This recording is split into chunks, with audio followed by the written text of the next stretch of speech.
Greetings, salutations, respect, and love. I am Scott. You're in the Prog Corner, and today I am breaking down the 20 best, the absolute tippy top prog rock albums of the 21st century. Oh, yeah, absolutely. I'm including the year 2000 for those sticklers out there that want to remind me that the year 2000 was actually the 20th century. I've got one entry from the year 2000, and I am not including anything from this year.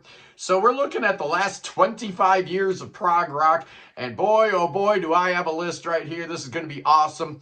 The ones that almost made the cut that hurt so much not to have on the list include Styx, Crash of the Crown, Life Signs, Altitude, or Frost, Million Town, Moon Safari, Himmelbacken Volume 2, Ben Craven, Monsters from the Id, Black Midi, Hellfire, Echoland May, Pure Reason Revolution. Oh, yeah. Their first album, The Dark Chord. So good. Oh, man. So good. But not on the list, any of those. Here's the top 20. Yes, boys and girls, the top 20 prog rock albums of this century. So take notes. At number 20, I'm going with the Mars Volta and their debut album, De Loused in the Comatorium. This puppy came out in 2003, hot on the heels of At the Drive-In breaking up. I loved At the Drive-In. I thought they were one of the coolest bands out there. Yeah, they were post-punk or whatever. They had plenty of prog rock in them. And then we morph into At the Drive-In, and it's just a pure, full-on prog rock onslaught. I just love it. Fantastic. At number 19. How about Tool and Lateralus, their third album from 2001? Yeah, man, this was the album that kind of got everybody all excited, right, with Schism and all that stuff on there. Fantastic record, probably my favorite album from Tool. You can't really talk about modern prog without including Tool. Some people might question their prog bona fides, but hey, man, Danny Carey's in Beat. You know, that should dispel any problems you've got about whether or not Tool is prog. Yeah, their drummer's playing in the King Crimson revival. How about that? At number 18, I'm going with Fido and Doomsday Afternoon, man, from 2007. 2007 going through here. By far the best year of the century so far. Just amazing. I think I have like 4 albums from that year on this list. Just insane. And yeah, Doomsday Afternoon, this is where Fido decided he'd go full on prog. He'd been doing like proggy stuff, but you know, nothing more prog than doing a trilogy, right? About Big Brother and the technology and stuff. This album's bookended by the epics Microsoft Death Star and Micro Death Soft Star. Oh yeah, yeah. Don't quit your day job as a director for General Hospital, because these records aren't going to sell anything, but they're amazing, man. Oh, Fido, so good. Love him. Number 17. Yeah, again, when you're talking about modern prog, you know, the modern prog has gotten very heavy, right? There's a lot of, you know, prog metal that seems to be what's really moving the needle these days. Just look at the roster of Inside Out Music these days. But you can't talk about modern prog without Dream Theater. And in the number 17 position, I've got 6 Degrees of Inner Turbulence, the band's 6th album, coming hot on the heels of their masterpiece, Metropolis 2 Scenes from a Memory. Not on the list because it came out in 1999, right? So that doesn't count. But 6 Degrees, at the time, it was by far their longest album. Well, The Astonishing's longer, so it's not their longest album anymore, but it's like an hour and a half onslaught, man. The Glass Prison starts the whole 12-step thing, and this album is where you get the end of the album is the beginning of each album, and then each of the albums would have another entry in the 12-step. It's just amazing. Absolutely great. I love it. So glad Portnoy's back where he belongs. At number 16, from 2000, it's Kid A by Radiohead. This was the shot heard around the world after OK Computer just kind of blew the doors open and everybody was freaking out, calling it the greatest thing since sliced bread. They put out a record that sounds nothing like anything they'd ever done. All electronic and stuff. It was amazing. It was awesome. It was prog. Radiohead's prog. Get over it. Fantastic record. Absolutely a 10 out of 10. These are all 10 out of 10 records, man. Every single one of these I give a 10 out of 10. Absolutely, without a shadow of a doubt. At number 15, I almost left this one off. This is my last entry. I'm like, oh man, how could I forget about Marillion? Yeah, I mean, they did a lot of great stuff in the last 25 years. None better than their 13th album from 2004, Marbles.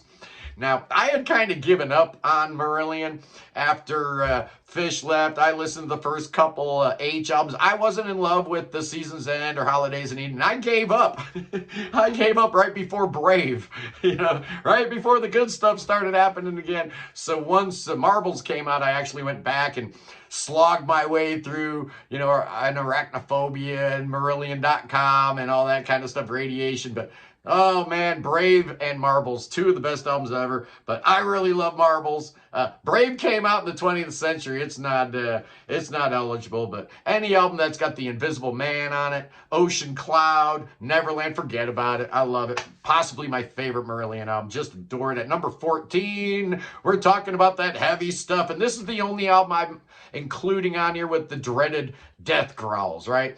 If you talk about modern prog, you can't escape the death growls. They're everywhere, man. And modern prog rock is definitely indebted to the prog metal scene, whether you like it or not. And I'm including Opeth. And Opeth's Blackwater Park gets the number 14 spot. This album came out in 2001, and it represents the first collaboration between Steven Wilson and Michael Ackerfeld. And absolutely astounding, man. I don't even like death growls, and I love this album. That's how good the music is on here, man. For some reason, I cannot stop listening to Blackwater Park. I like Still Life and Ghost Reveries and, the other albums with the death growls and stuff. Really like the new one.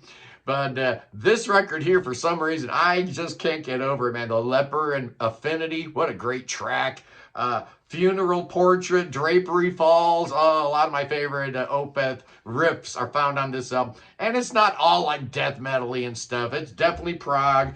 Put aside your prejudices and listen to it. It's amazing. At number 13, another album from 2007, it's the Flower Kings and the Sum of No Evil. Oh, this was them trying to get back to their progressive retro prog roots, I guess, after a couple albums that kind of meandered a little bit, and Adam and Eve and Paradox Hotel. But this one here is just perfect, man. It hits the absolute symphonic sweet spot for me.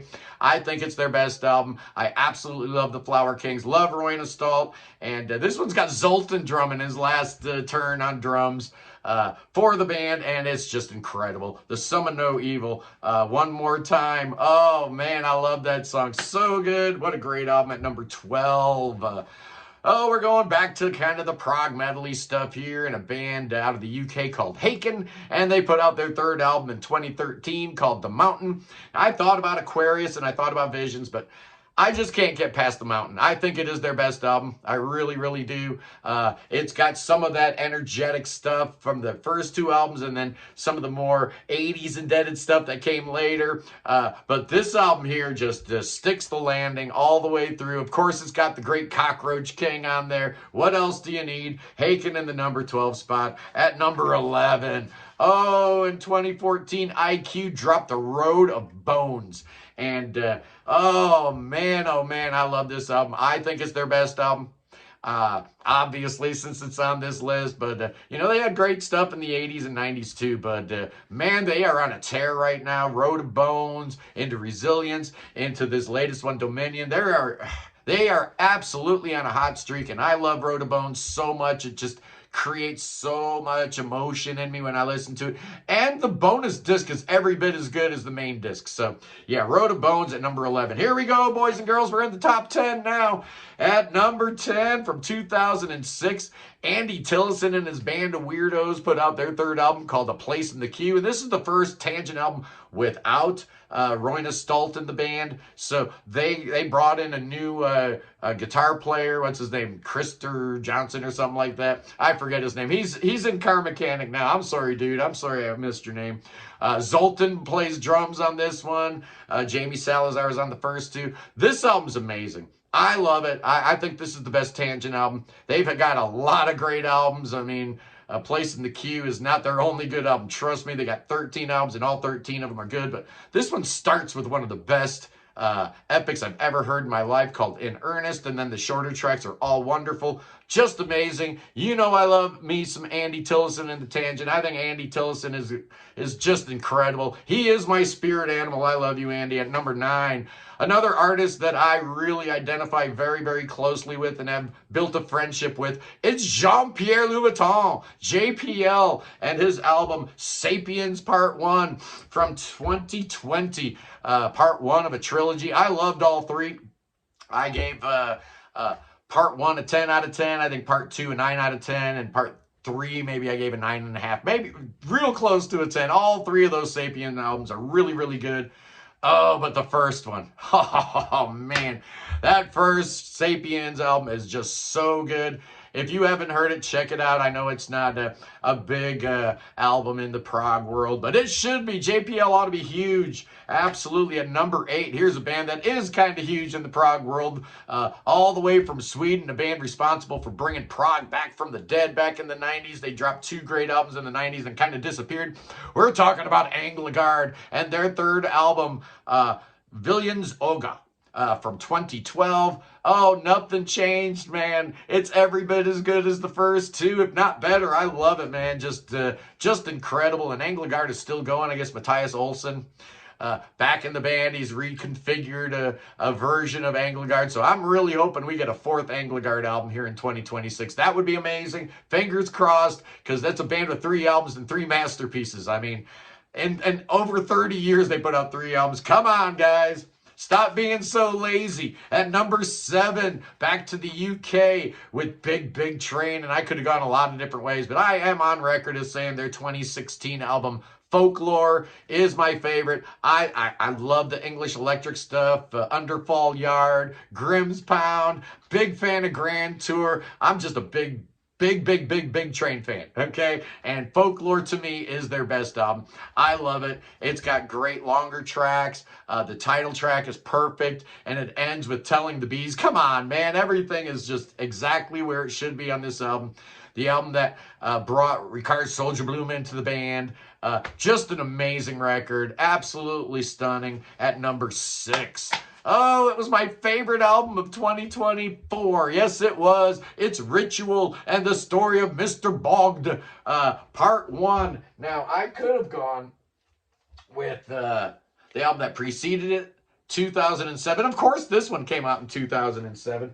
But, you know, they're reissuing that on vinyl. We're going to be talking a whole lot about the Helmulik Voluntary Band. But today we're talking about the Story of Mr. Bogged Part 1. Oh, man, Part 2 should be coming out next year. But I absolutely adore Ritual. They're a Swedish band led by Patrick Lundstrom, who also sings in Kaipa. He also sings in a band called Mighty Queen. They're like Europe's #1 Queen tribute band. And why not? Because Patrick can sing Freddie Mercury better than Freddie Mercury ever did. And the Story of Mr. Bogged is just pure genius from start to finish. Absolutely wonderful. At number 5, oh, another artist on Charisma Records, although this one's from Norway. Oh, yeah, it's the Chronicles of Father Robin, people, and the Songs and Tales of Aoria.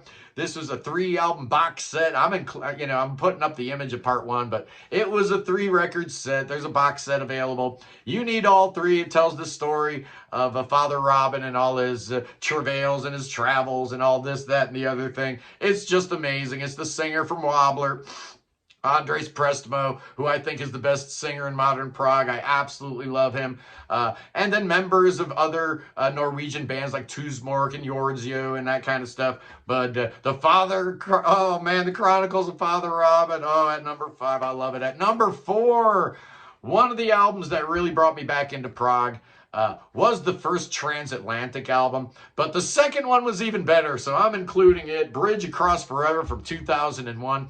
As much as I enjoyed the first album and as much as I enjoy the 3rd album, Whirlwind, which the Prog Report called the best album of the 21st century, I'm going with album number 2, Bridge Across Forever. I think it's better.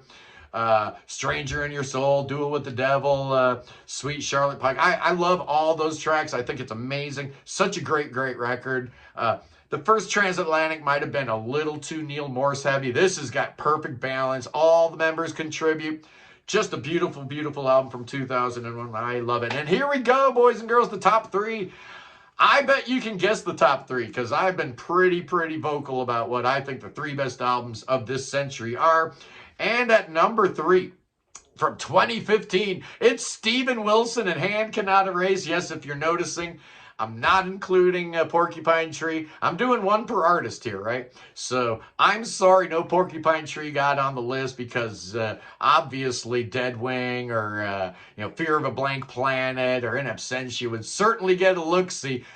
Same with Neil Morris, right? I'm not including any Spock's Beard because there might be a Neil Morris album here on the list. I don't know, but, Hand Cannot Erase from 2015, it followed the great The Raven and Other Stories. That was such a great album, such a perfect retro album from Steven Wilson, the guy that said he hated retro prog and that prog rock was just a bunch of, revisionalism. And so he puts out an album of just 70s style prog rock. I love it, but to me, Hand Cannot Erase is his masterpiece. It's just a perfect story. It's beautiful. It's done so well. The engineering and the production is great. The performances are beautiful. And it's an emotional experience that I don't get from the Raven that refused to sing. So I'm putting Hand Cannot Erase in the number 3 slot. And at number 2, we just talked about him. It's Neil Morse with his Neil Morse Band and The Similitude of a Dream from 2016. Oh yeah, it feels wrong not putting Sola Scriptura or Question Mark or one of those Spock's Beard records like 5 or Snow on here. But I'm doing one per artist, so this is your taste of Neil Morris, right? Transatlantic didn't count because that's a super group, right? But the Neil Morris Band's 2006 second album, their sophomore album, The Similitude of a Dream. They followed it up with the Great Adventure or whatever that was called. That was good too, but man, The Similitude of a Dream, a perfect album from start to finish. It's really hard to believe that there's one album even better, but there is, and it came out the following year. It's Wobblers, From Silence to Somewhere, the number 1 album of the 21st century. It's also the highest rated on Prog Archives of modern prog albums. So I'm not the only one feeling this way, man. A lot of prog heads fell in love with Wobbler, and rightly so. Their version of retro prog just kind of rang all the right bells, and they were hitting all the right notes with Lars Fredrik Freusley and his almost endless bank of vintage instruments, and Andres Pressmo with his beautiful singing voice. Oh man, I love me some Wobbler. And From Silence to Somewhere, such an emotional album.